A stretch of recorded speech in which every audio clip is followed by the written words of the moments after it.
السلام علیکم ورحمۃ اللہ تعالی وبرکاتہ۔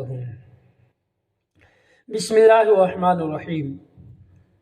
میں نے اس سے قبل تکبیر تحریمہ کے متعلق کچھ باتیں آپ تک پہنچائیں۔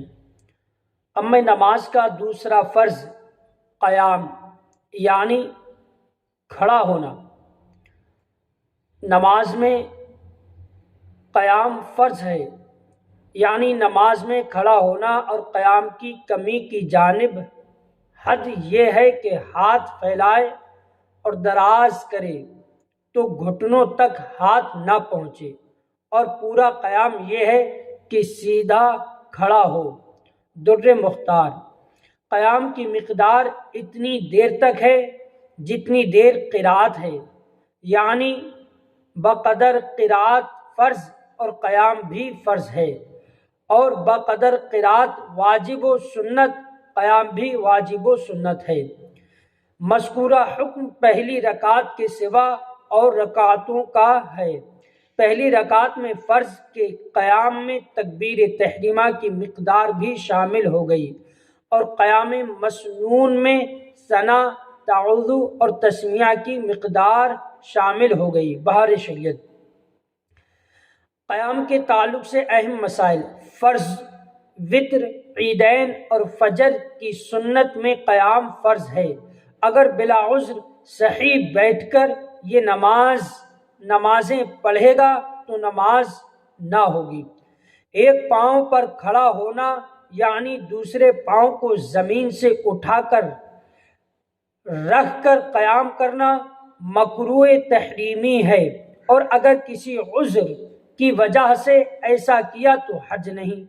اگر کچھ دیر کے لیے بھی کھڑا ہو سکتا ہے، اگرچہ اتنا ہی کہ کھڑا ہو کر اللہ اکبر کہہ لے، تو فرض ہے کہ کھڑا ہو کر اتنا کہے اللہ اکبر پھر بیٹھ جائے۔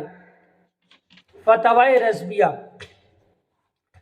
آج کل عموماً یہ بات دیکھی جاتی ہے کہ ذرا سی بے طاقتی یا معمولی مرض یا بڑھاپا کی وجہ سے سرے سے بیٹھ کر فرض پڑھتے ہیں، حالانکہ ان بیٹھ کر نماز پڑھنے والوں میں بہت سے ایسے بھی ہوتے ہیں کہ ہمت کرے تو پورے فرض کھڑے ہو کر ادا کر سکتے ہیں، اور اس ادا سے نہ ان کا مرض بڑھے، نہ کوئی نیا مرض لاحق ہو، نہ گر پڑنے کی حالت ہو۔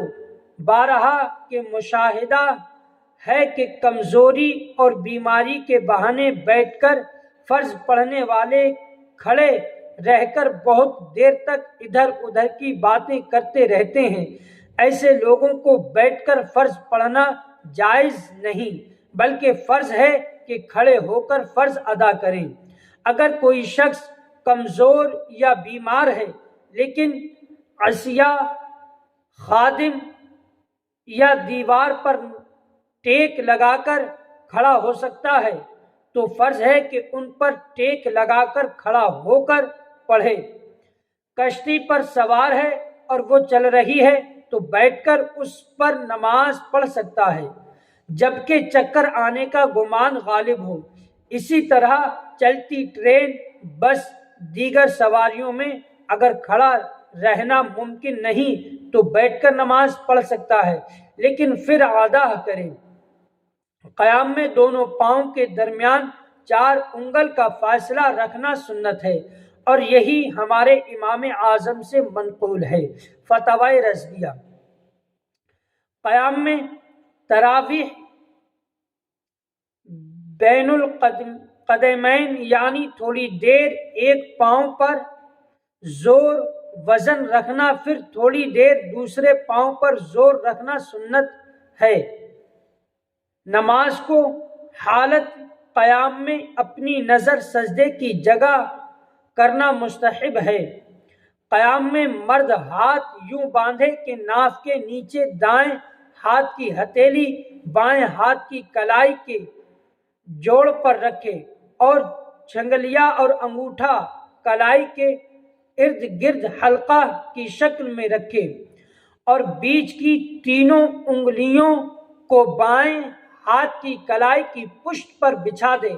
عورت بائیں ہتھیلی سینے پر، پستان چھاتی کے نیچے رکھ کر اس کی پشت پر داہنی ہتھیلی رکھے.